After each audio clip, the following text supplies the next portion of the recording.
Hi guys, how's everybody doing tonight? So I just got this idea, leaving something that had a huge impact on me tonight. Not even about an hour ago, and I was driving home, was listening to like I usually do when I'm feeling down or feel like I need some motivation, some motivational videos. Gone through a lot in life, and I've been going through a lot the last 6 months to where I feel like I have gained a lot of knowledge and it's pushed me to further or see clearer what I want in life. And I just hope that me starting this video blog will inspire or help someone else find that motivation also. Like a lot of videos, a lot of books, and a lot of my elders I've been listening to lately have helped me. Um, so I'm going to make a video or two a week, maybe about some quotes I've read or what's going on in my life, something that's pushing me to further myself. And I just hope that maybe it'll inspire somebody else, or maybe that they'll find their purpose in life and help them further themselves. So thank you everybody that's listening, and I hope that you keep watching. I hope that it inspires somebody, or I aspire someone to be what they want to be. So I guess I'll start off with my background on my first video. My name is Tyler Jones. I make an average income.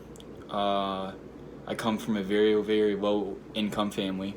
I grew up in Genesee County, which, if nobody knows, I've heard you've heard about the water crisis. I've lived in Flint my whole life. I grew up really, really poor. I grew up running the streets. I grew up in a really household that a lot of statistics would say that I would either be locked up in jail right now, I would be addicted to drugs, I would be on the streets, I would be just hustling.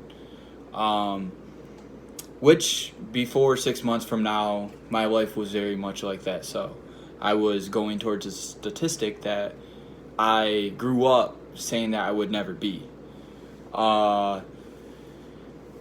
I was younger, I grew up in a household where me and my older brother were getting abused. Went through it most of my childhood. I always tell people my story. I never expect sympathy. I know a lot of people go through a lot of things in life, and some things are worse than mine. So I've never felt like I needed to hide it, that I would want people to know my story, just because I never expect somebody to say, hey man, that was rough, or hey man, whatever. I'm happy I went through it, going through abuse when you're younger and getting in trouble at school, getting kicked out, people around you making you feel like you're like nothing because you keep getting kicked out of school, has pushed me to further myself in life. Now, up until 6 months ago, I was heading down a really, really bad path. And that path has a lot of influence of me making these videos too, and going through a lot of stuff I'm going through now. Eventually my mother got out of that relationship, and my younger brother and sister have gone through a lot of the same similar stuff I did when I was younger. Now, when I got a little bit older, I realized that a lot of stuff that I was doing was bad. Getting kicked out of school, getting in fights. Everybody used to pick on me because I was a smaller guy. I was 4'11", weighed 78 pounds until probably my junior year, And I used to get picked on a lot, and of course, going through a lot of stuff at home, I used to retaliate, or I would always go to school with a lot of hate in my heart and just want to fight somebody, looking for the fight. I didn't really have much of a father growing up. My dad's been here and there out of my life. My dad's always been addicted to drugs.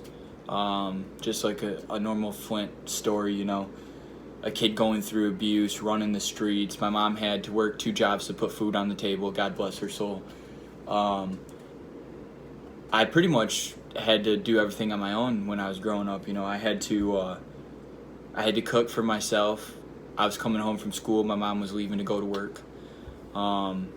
Dinner was there every night. She worked until 3 o'clock in the morning, bartending, doing what she had to do to provide for me and my older brother that was at home.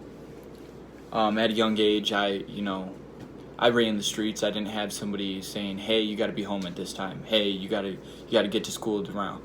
None of that, My father was here and there out of my life. You know, he's always been addicted to crack. He's never really been there, you know, like a father figure should be. He never taught me what I needed to be taught as a man. And a lot of stuff that happened when I was younger has, now in my life, I've realized has, you know, influenced a lot of the decisions or the way I do stuff in life. So I hope that you're still listening. I hope that you do keep following me. I hope that I aspire somebody, like I said. And you know, just listen to everything I got to say, because even though I've been getting in a lot of trouble, or I was getting in a lot of trouble the last 6 months, and I've gone through a lot, I have realized a lot, and I've always had great leaders and mentors in my life that have tried to push me in the right direction. And I finally figured out that I am going in the right direction. It's taken a lot of listening to people. It's taken a lot of getting sober, having a clearer mind, having no drugs in my body, whether it be alcohol, marijuana, anything of that sort. Any of the drugs that I was doing in the past that I'm not doing now has painted a clearer picture for me. Now, back to what I was saying about when I was younger. So, I went to Flint schools. I was the minority. It was literally 85% black people, if not more, and I was the minority. I was the little white kid. I never really had trouble fitting in, even though I was smaller than everybody else. I always had really a strong personality to where people always listened to me. Everybody used to like me, you know. I grew up in a very, very low income house. I couldn't afford what I wanted, or, you know, what the other kids were getting in school. I always had one pair of shoes growing up. Every year I got a new pair of shoes, and that was the only one I could have that whole year. We mostly just always shopped at Kmart, you know. It was all my mother could afford. At that age, you know, it didn't really matter to me what kids were wearing until I got into high school. And when I got into high school and I started going to different schools, I started to realize that I didn't have what everybody else had. And at the time, I kind of hated my mom, you know? It's weird to say that, but I didn't really respect the fact that she couldn't provide more than she could. I never appreciated the fact that my mom was at work every single day of her life, grinding just so that I could have clothes on my back or food on the table, you know? And it's taken me to realize that I was really selfish. And I never really thought about a lot of stuff until I got completely sober, you know? And it puts everything in perspective. When you have no drugs in your body, when you were going out in the bars 2-3 times a week, thinking you were doing the right thing, or just because you're in school, or just because you're working, when in actuality you aren't. So, you know, finally my mother met this amazing guy when I was about 15, 16, somewhere around there. And I thought he was going to be somebody that my mom deserved. Well, it turns out that he turned into an alcoholic, and they got divorced 6 months later. And we had to move back home. And this was around when I was a junior. So I went to a different school. I went to Flint schools my freshman, sophomore year. And then my junior year, I went to another school. They ended up getting divorced, and we moved back to Flint. Now, I went to about 8 schools my whole life, always getting expelled, always getting in trouble. You know, I always had great teachers in my life that impacted me, but I was always just a bad kid, you know. Played sports all through life, really good athlete, was always one of the best on teams, and I always got praised for it. And you know, I grew up with a lot of influential teachers, and it's weird to say that, because when you think of an influential teacher, you don't think of somebody that makes you remember them later in life. I had a lot of teachers that I still remember to this day, that I still think about what they're doing in life or where their lives went, you know. Um, so we moved back home, and I didn't want to go back to Flint schools. So I ended up in a still considered a Flint school, but it was a more white people school, I guess you could say. I'm not racist. I don't mean to sound racist when I say that, but it was where African Americans were the minority. Now, this was a big change to me because I've always gone to really, really hood schools, you know. And I know I don't look like I went to hood schools, but I went to the hood schools. Now,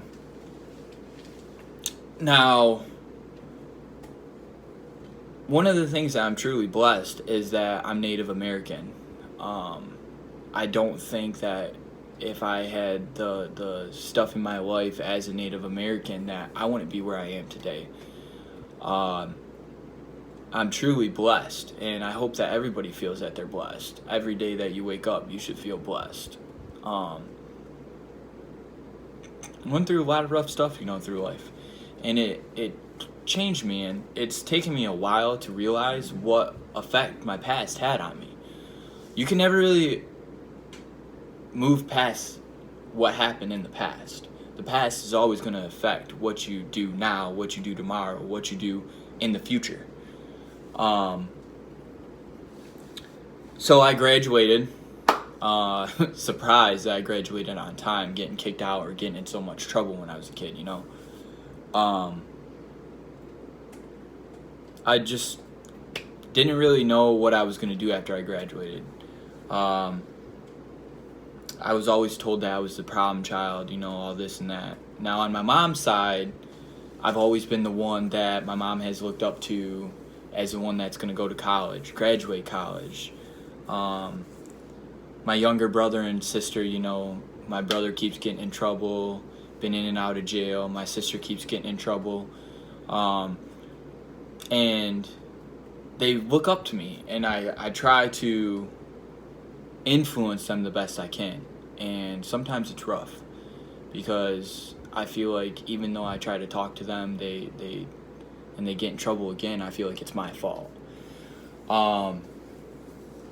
Now, growing up, like I said, I had a really rough life, and I never thought that would influence my future, and it's impacted my future.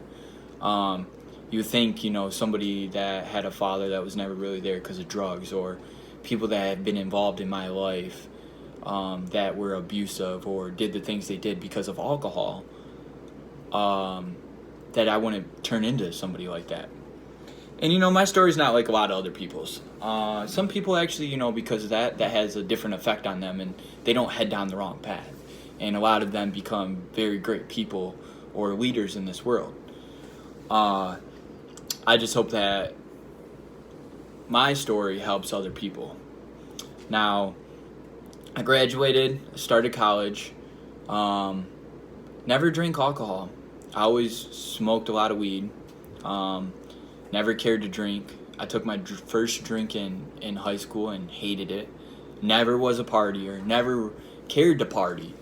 But that changed when I got into college.